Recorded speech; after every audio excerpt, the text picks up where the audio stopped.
इस समय हम परमेश्वर के वचन में जाएंगे। हम निकालेंगे नहम्याह की किताब, उसका पहला अध्याय, उसकी 1 से 3 आयतों को हम पढ़ेंगे। नहम्याह की किताब, उसका पहला अध्याय, उसकी 1 से 3 आयतें।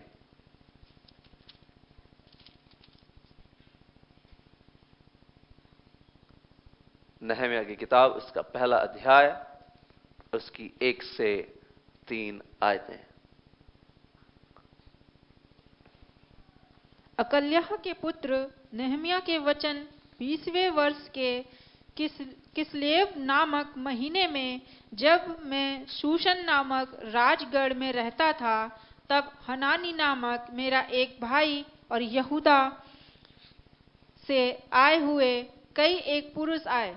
तब मैंने उनसे उन बचे हुए यहूदियों के विषय में जो बंधुआई से छूट गए थे और यरूशलेम के विषय में पूछा।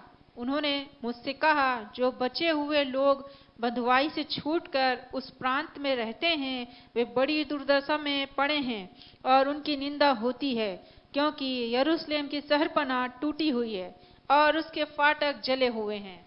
परमेश्वर के वचन के पढ़े और सुने जाने में हम आशीषित हों। आमीन। यहां पर हम एक हिस्टोरिकल एक घटना को पढ़ रहे हैं, और नहम्याह एक ऐसा व्यक्ति था जो परमेश्वर की प्रजा के लोगों के जीवन में एक रिफॉर्मेशन को लाने वाला एक व्यक्ति था, पुनर्स्थापना को लाने वाला एक व्यक्ति था।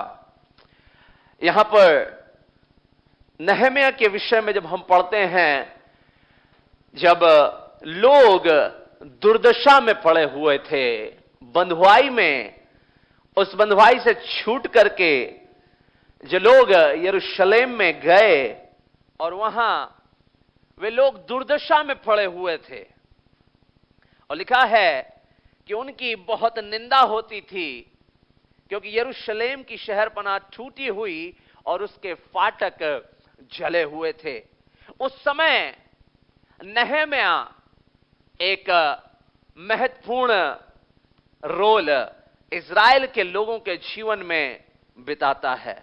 हम थोड़े समय इस आयत के पृष्ठभूमि में जाएंगे। नहम्याह दुर्दशा में पड़े हुए लोगों के जीवन में कैसे पुनर्स्थापना को लेकर के आया, उससे पहले हम ये जानेंगे कि वो दुर्दशा उनके जीवन में कैसी थी, क्या कारण था कि वे लोग दुर्दशा में पड़ गए। परमेश्वर की प्रजा जो इज़राइली प्रजा थी, क्या कारण था कि वे लोग उस दुर्दशा में पड़ गए।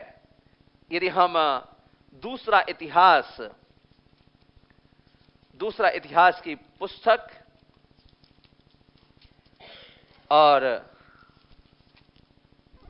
उसकी 36 आयत को जब हम पढ़ते हैं, 36वें अध्याय की 14 से 16 आयतों को जब हम पढ़ते हैं, दूसरा इतिहास उसका 36 अध्याय, उसकी 14 से 16 आयतें मैं आपके लिए पढ़ूंगा।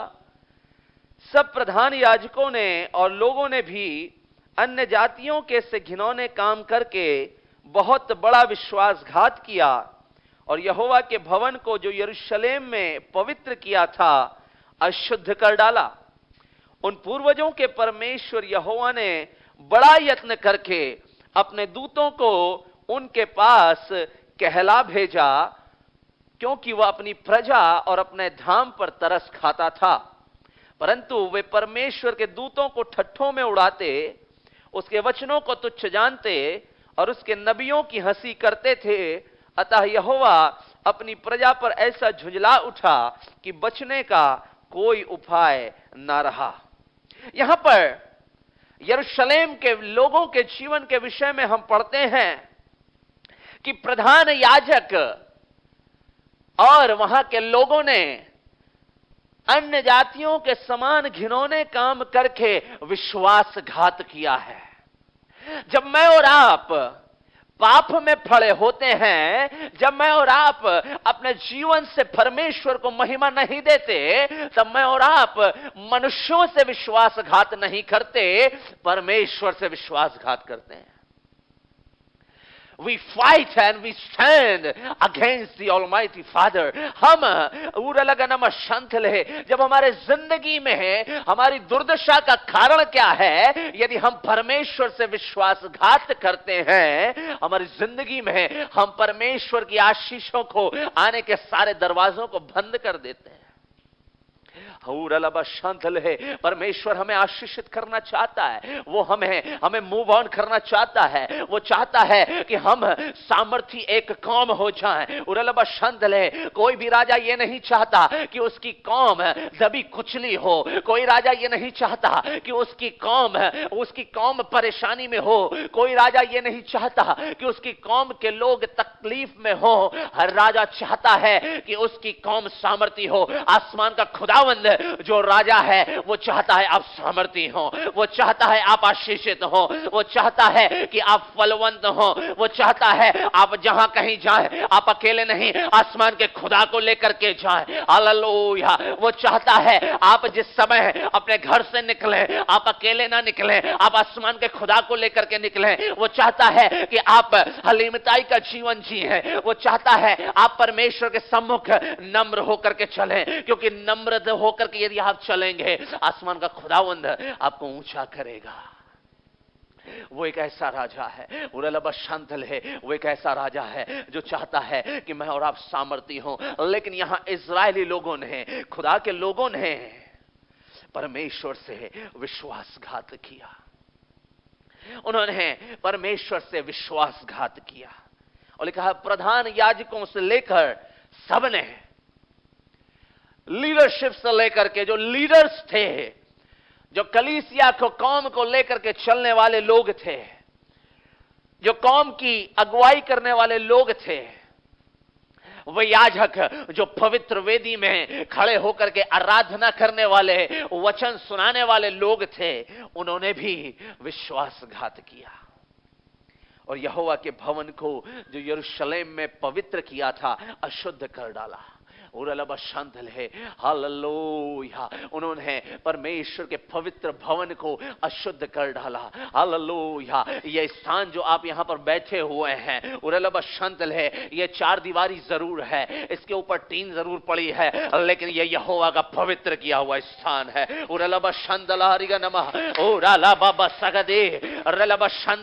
हालेलुया। ये यहोवा का पवित्र किया हुआ स्थान है। हालेलुया। इसलिए ये स्थान कोई होटल के रूम के समान नहीं, ये कोई घर के समान नहीं, ये यहोवा का पवित्र किया हुआ स्थान है। और आसमान का खुदावंद यहां से अपनी प्रजा से बातें करता है।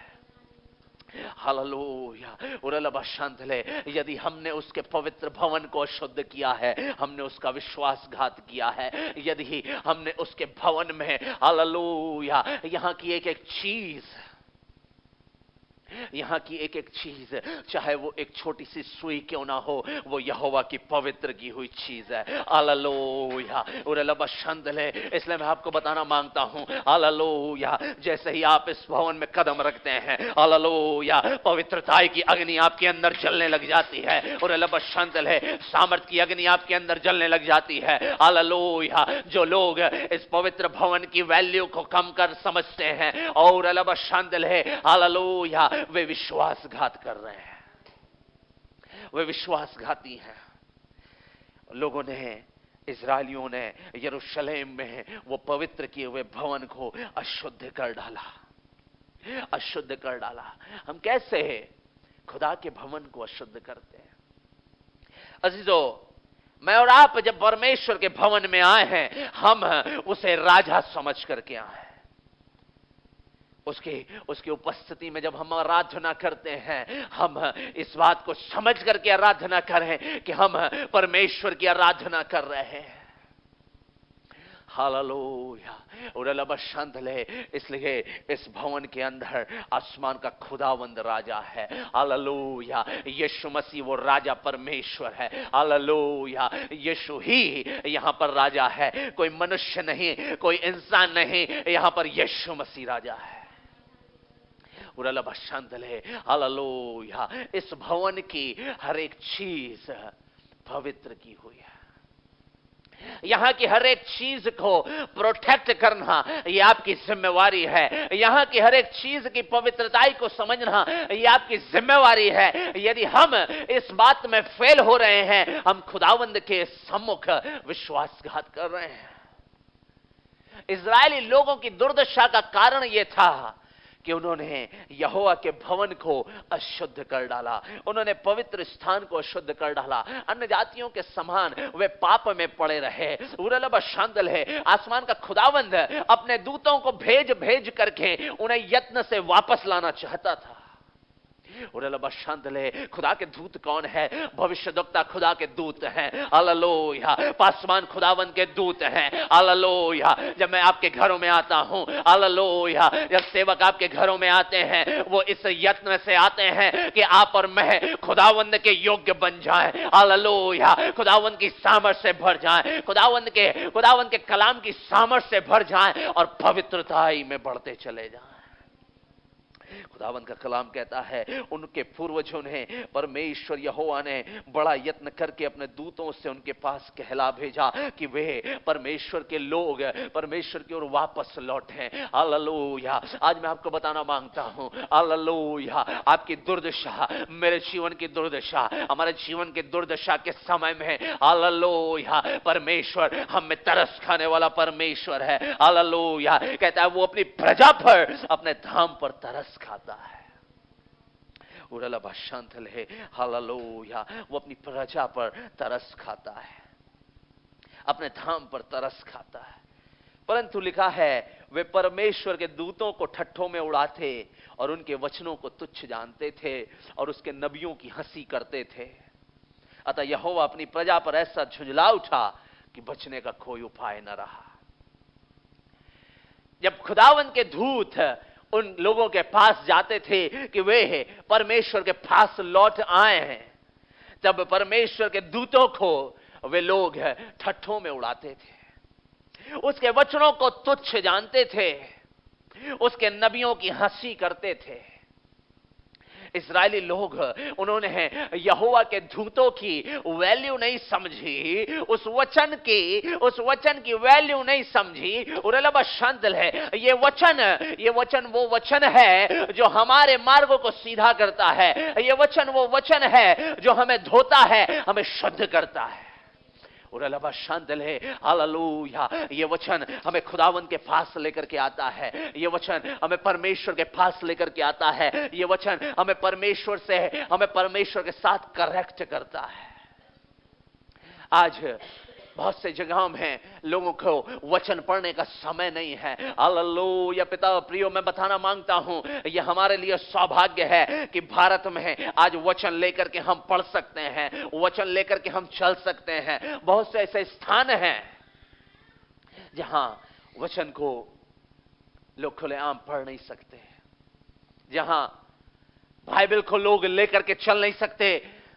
ये परमेश्वर ने हमें वचन दिया है, और लिखा है इजरायलियों ने उसके वचनों को तुच्छ जाना। उरलबा शांतले, ये वो आग है। हालेलुया। ये वचन सामर्थी वचन है। उरलबा शांतल है, जब ये वचन आप पढ़ते हैं, मैं आपको बताना मांगता हूं, हालेलुया, आपके जीवन में सामर्थ रिलीज होती है। हालेलुया। जब आप वचन पढ़ते हैं, हालेलुया, आपके अंदर में कुछ होने लग जाता है। हालेलुया। ये वचन जब आप पढ़ते हैं, हालेलुया, ये वचन आग है। वो वचन को पढ़ने के समय में कुछ दुष्ट आत्माएं ऑटोमेटिकली भाग जाएंगी। उसके लिए आपको प्रार्थना करने की आवश्यकता नहीं पड़ेगी। यह वचन पढ़ने मात्र से दुष्ट आत्माएं थरथराती हैं।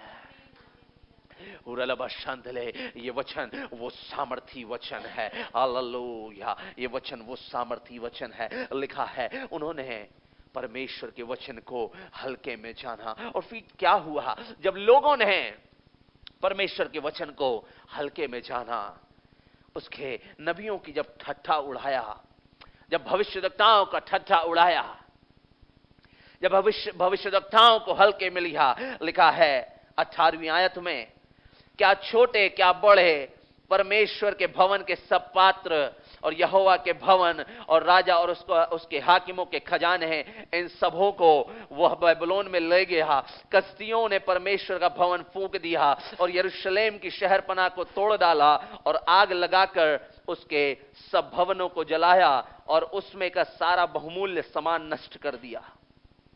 जो तलवार से बच गए उन्हें वह बेबीलोन को ले गया और फारस के राज्य के प्रबल होने तक वे उसके और उसके बेटे पोतों के अधीन रहे। जब लोगों ने, इजरायली प्रजा ने परमेश्वर से विश्वासघात किया, लिखा है कि वे बंधुआई में चले गए। वे बंधुआई में चले गए और जब बंधुआई में चले गए, लिखा है क्या छोटे क्या बड़े परमेश्वर के भवन के सारे पात्र और कसदियों ने, जो वो दुष्ट अन्य जाति वो राजा, उन्होंने परमेश्वर के भवन को फूंक डाला और यरूशलेम की शहरपनाह को तोड़ दिया। जब लोग परमेश्वर से विश्वासघात करते हैं तब उनकी दुर्दशा हो जाती है, तब वे दुर्दशा में पड़ जाते हैं, तब वे फाइनेंस में डाउन जाएंगे, वे अपने कामों में डाउन जाएंगे, वे अपने फाइनेंस में डाउन जाएंगे, अपने व्यापार में डाउन जाएंगे, वे हाई नहीं जाएंगे। यदि मैं और आप चाहते हैं कि हमारे व्यापार में हम हाई जाएं, हमें खुदावंद के प्रति विश्वास योग्य रहने की आवश्यकता है।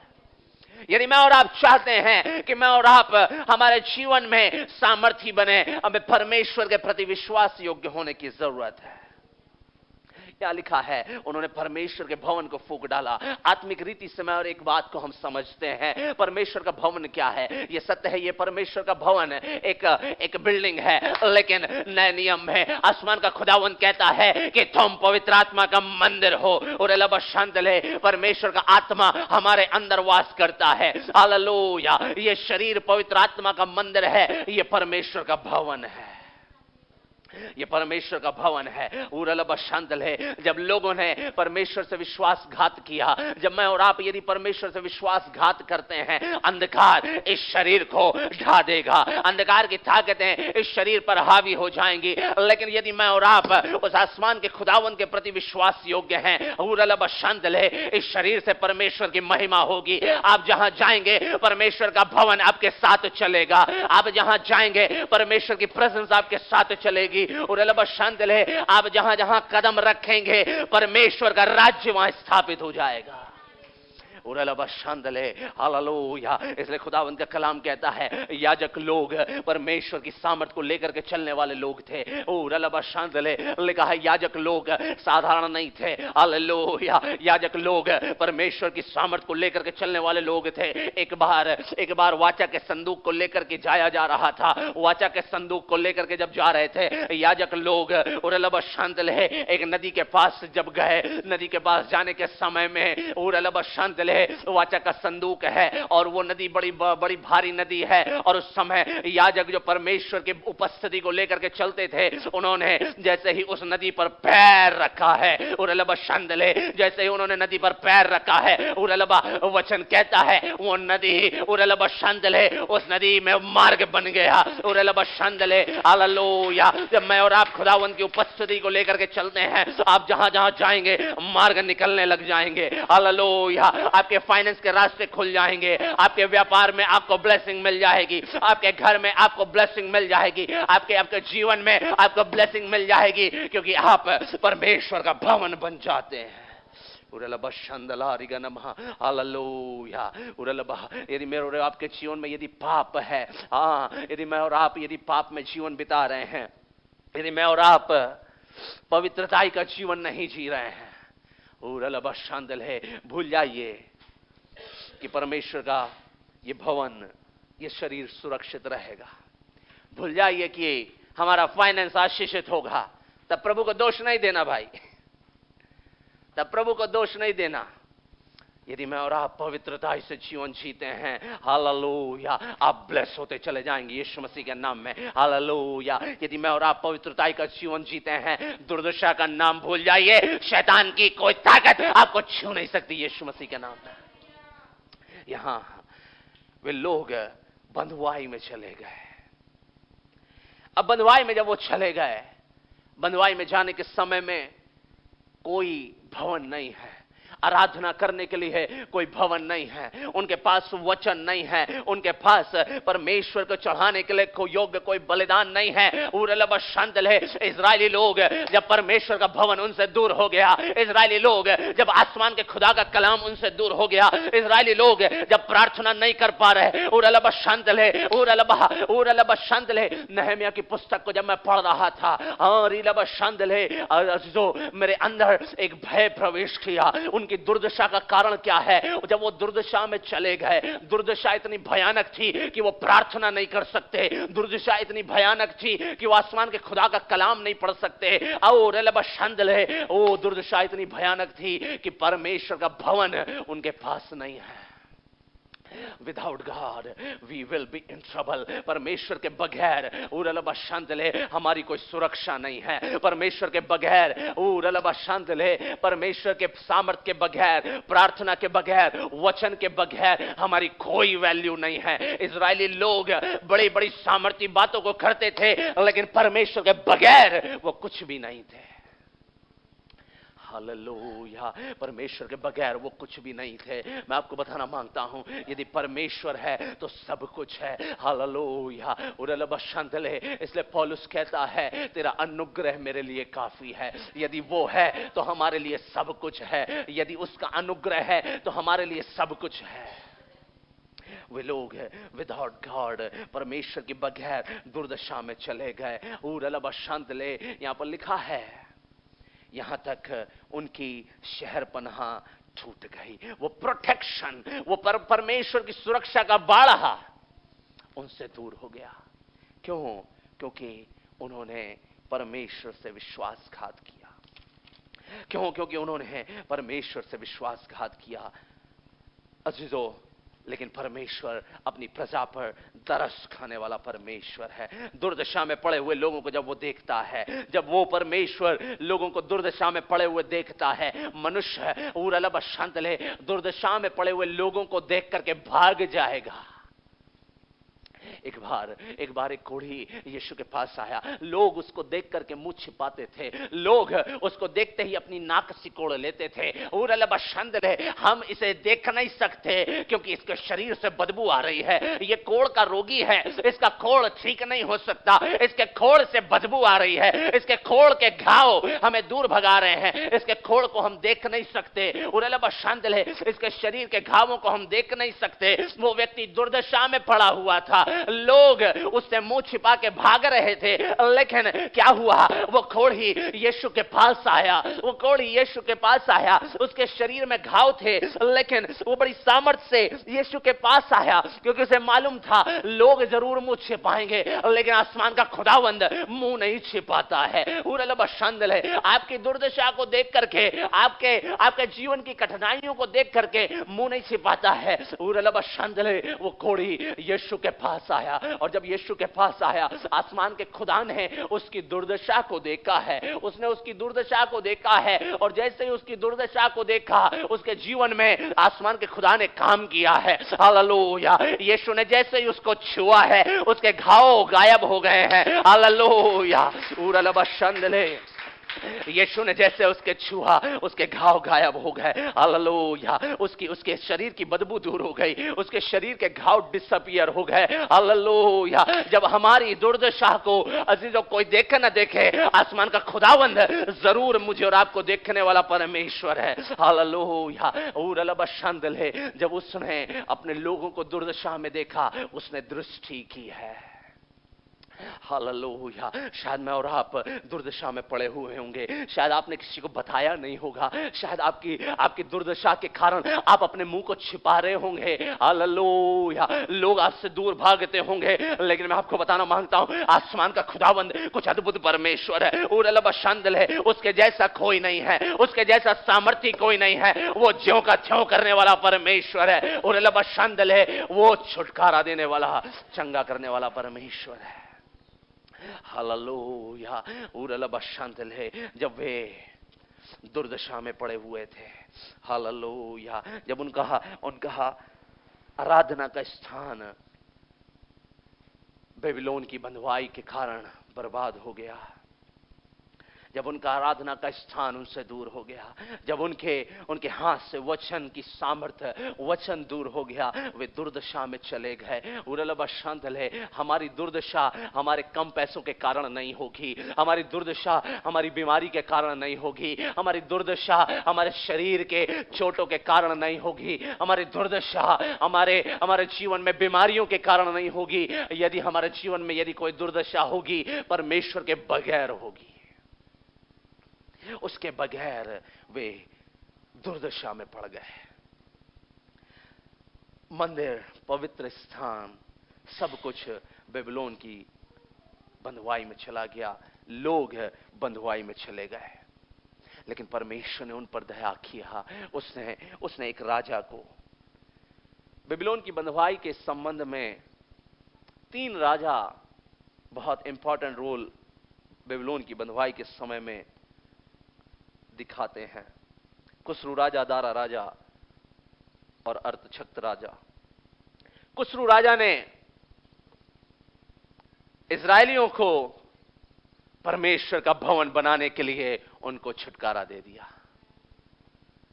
अजीजों, जब आप और मैं दुर्दशा में पड़े होते हैं, परमेश्वर कहीं ना कहीं से आपके लिए मार्ग निकालने वाला परमेश्वर है। वो कहीं ना कहीं से आपके लिए मार्ग निकालने वाला परमेश्वर है। और मैं आपको बताऊं, मार्ग जब निकलेगा तब ग्राउंड लेवल से नहीं निकलेगा, हाई लेवल से आपके लिए मार्ग निकलेगा। और अल्लाह शांत है, हालेलुया। आप सोच रहे होंगे कि मैं और अल्लाह इस दुर्दशा से निकलने के लिए थोड़ा सा मार्ग निकल जाए, वो व्यक्ति थोड़ी सहायता कर दे, वो व्यक्ति थोड़ी मेरी सुन ले, लेकिन आसमान का खुदावंद हायर लेवल से आपके लिए मार्ग निकालता है। जब वे दुर्दशा में पड़े हुए थे, किसी संतरी मंत्री ने उनको नहीं भेजा, परंतु कुस्रू राजा, उसने उनको जाकर के भवन बनाने के लिए भेज दिया। ऊपर से उन्हें फ्रीडम मिल गई, ऊपर से राजा उसने उसको फ्रीडम दे दिया। मैं आपको बताना मांगता हूं, हालेलुया, मेरी सहायता आसमान से आती है। हालेलुया, भजनकार कहता है, हालेलुया, मेरी सहायता आसमान से आती है। आपकी और मेरी सहायता किसी मनुष्य की ओर से नहीं, परंतु आसमान के खुदावंद की ओर से आती है। कुस्रू राजा ने भेज दिया। वे जाकर के परमेश्वर के भवन के निर्माण में लग गए। परमेश्वर का भवन बन गया। और उस समय के बाद जो शहरपनाह थी, जो यरूशलेम की शहरपनाह थी, वो टूटी हुई थी और उसके फाटक जले हुए थे।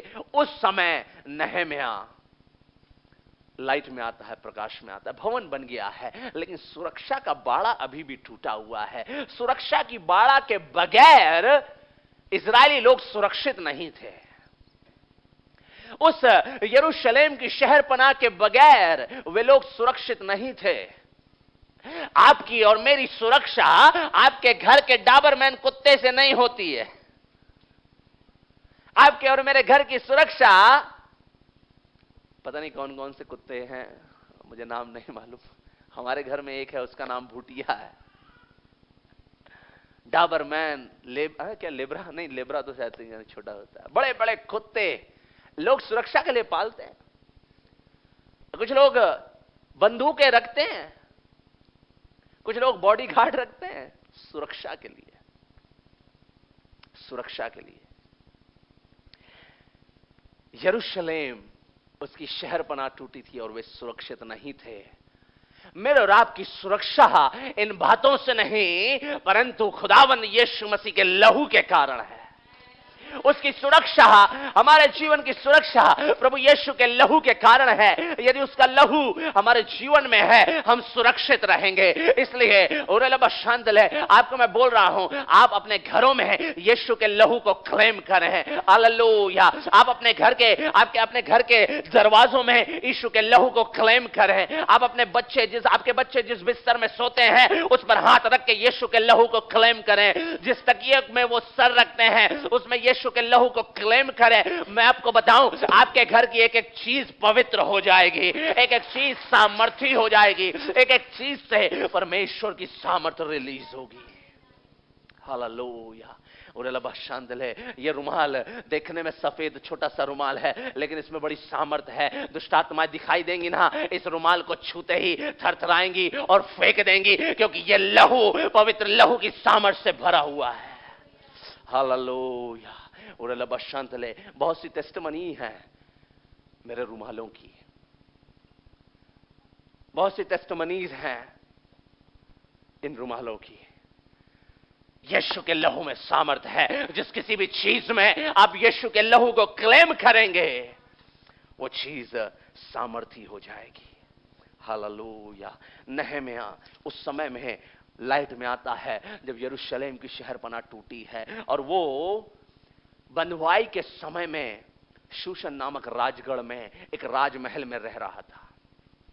नहम्याह एक साधारण सा व्यक्ति है और राजमहल में वो नौकरी कर रहा है, और उस समय उसके भाई और कुछ पुरुष आए और उन्होंने यरूशलेम में उस शहरपनाह के विषय में उसको बताया है। बोला कि यरूशलेम में जो शहरपनाह है वो टूटी हुई है और वे बड़ी दुर्दशा में पड़े हुए हैं और उनकी निंदा होती है।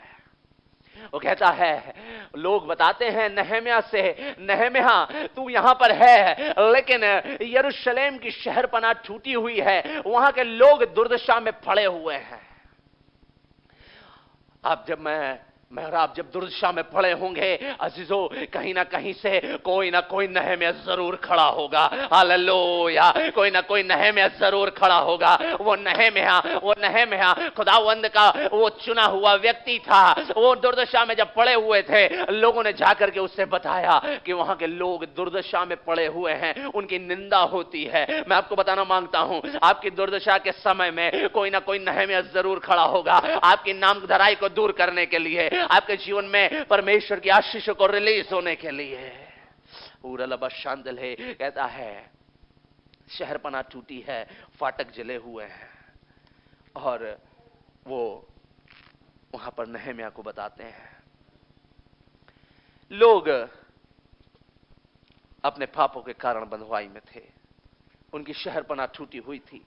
पाप के कारण लोगों ने अपने जीवन से परमेश्वर से विश्वासघात किया और उनकी लाइफ डिस्टर्ब थी, उनकी लाइफ तकलीफों में थी, वे दुर्दशा में पड़े हुए थे। हम जरा देखेंगे दुर्दशा कितनी भयानक थी।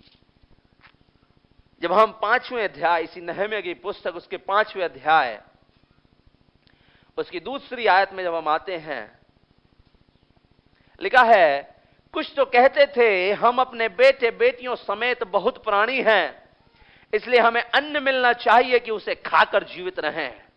दुर्दशा इतनी भयानक थी कि उनके पास खाने के लिए नहीं बचा। इसी अध्याय के तीसरी आयत में हम जब पढ़ते हैं, कहते हैं कुछ कहते थे हम अपने खेतों, दाख की बारियों और घरों को महंगी के कारण बंधक रखते हैं कि हमें अन्न मिले। बोले कि अकाल की स्थिति है, चारों तरफ सूखा पड़ा है, दुर्दशा इतनी भयानक है कि ना तो खाने के लिए है और ना ही परिस्थिति ऐसी है कि अकाल की सी परिस्थिति है। हम अपने जो कुछ भी हमारी भूमि है उसे हम बंधुआई में, बंधक में रखते हैं। बोला कि हम सारी चीजों को गिरवी रखते हैं। बोले राजा को कर चुकाने के लिए हमारे पास धन नहीं है। दुर्दशा बड़ी भयानक थी, दुर्दशा बड़ी भयानक थी। नहम्याह ने जब सुना, नहम्याह ने जब इन बातों को सुना, चौथी आयत में लिखा हुआ है, हालेलुया, ये बातें सुनते ही मैं बैठकर रोने लगा और कितने दिन विलाप करता और स्वर्ग के परमेश्वर के सम्मुख उपवास करता और प्रार्थना करता रहा। हालेलुया। उसे मालूम था ये दुर्दशा मेरी फाइट से दूर नहीं होगी, ये दुर्दशा आसमान के खुदावंद के द्वारा दूर होगी। हालेलुया। इसलिए वो प्रार्थना करने लग गया। उपवास करने लग गया। हालेलुया। मैं आपको बताना मांगता हूं अजीजों, आसमान के खुदा के सम्मुख जब हम प्रार्थना करते हैं, उपवास करते हैं, हालेलुया, उरलबा शांदले ओ रिखबना, दुर्दशा के समय में कोई ना कोई नहम्याह जरूर खड़ा होगा यीशु मसीह के नाम में। हालेलुया। मैं आपको बोल रहा हूं, आपके जीवन में नहम्याह जरूर खड़ा होगा जो आपके जीवन को पुनर्स्थापित करेगा। हालेलुया। नहम्याह उसने हार्ड वर्क किया, उसने प्रार्थना किया, और जब उसने प्रार्थना किया, प्रार्थना करके अर्थशक्त राजा को परमेश्वर ने उसके प्रति प्रेरित कर दिया, और वे भी जा करके यरूशलेम की शहरपनाह को बनाने लग गए। वे शहरपनाह को बनाने लग गए। हालेलुया। लोगों ने जब शहरपनाह बन रहा था, लोगों ने अपना बेस्ट ऑफरिंग देने का वायदा किया। जब हम 10वें अध्याय की 32 आयत को जब हम पढ़ते हैं, इसी नहम्याह के किताब उसके 10 अध्याय उसकी 32 से 34 आयतों को जब हम पढ़ते हैं, लिखा है, फिर हम लोगों ने ऐसा नियम बांध लिया जिससे हमको अपने परमेश्वर के भवन की उपासना के लिए प्रतिवर्ष 1 तिहाई शेकेल देना पड़ेगा, अर्थात भेंट की रोटी और नित्य अन्न बलि और नित्य होम बलि के लिए, और विश्राम दिनों, नए चांद और नियत पर्वों के बलिदान और अन्य पवित्र भेंटों, और इजराइल के प्रायश्चित के नियत पाप बलियों के लिए, अर्थात अपने परमेश्वर के भवन के सारे काम के लिए। फिर क्या याजक, क्या लेवी, क्या साधारण लोग, हम सबों ने इस बात को ठहराने के लिए चिट्ठियां डाली कि अपने पितरों के घरानों के अनुसार प्रतिवर्ष ठहराए हुए समयों पर लकड़ी की भेंट व्यवस्था में लिखी हुई बातों के अनुसार हम अपने परमेश्वर यहोवा की वेदी पर जलाने के लिए अपने परमेश्वर के भवन में लाया करेंगे। हालेलुया। हम अपनी भूमि की पहली उपज, सब भांति के वृक्षों के पहले फल प्रतिवर्ष यहोवा के भवन में लाया करेंगे। और लबा शांतल है, इजरायलियों ने वाचा बांधी कि हम परमेश्वर के लिए सब कुछ देंगे। हालेलुया। उन्होंने वाचा बांधी कि वे परमेश्वर के लिए सब कुछ देंगे। उन्होंने वाचा बांधी कि वो परमेश्वर के लिए उरलबा शांतले, हालेलुया, वे परमेश्वर के लिए सब कुछ देंगे, बेस्ट ऑफरिंग देंगे, क्योंकि उन्हें मालूम था कि परमेश्वर हमारे जीवन के लिए इंपॉर्टेंट है। उन्हें मालूम था कि परमेश्वर को छोड़ और कोई भी हमारे लिए इंपॉर्टेंट नहीं। उन्होंने शहरपनाह को बनाना प्रारंभ किया, और परमेश्वर ने उनके लिए अद्भुत रीति से काम किया। हालेलुया। हम नए नियम में जब आते हैं, हालेलुया, उरलबा शांतले, प्रभु के लोग दुर्दशा में पड़े हुए थे, प्रभु के लोग तकलीफों में पड़े हुए थे, प्रजा उनकी दुर्दशा थी। तब आसमान का खुदावंद यीशु मसीह, हालेलुया, ये वो नहम्याह के रूप में अजीजों खड़ा हो गया, जिसने अजीजों अपने प्राणों को हमारे लिए दे दिया।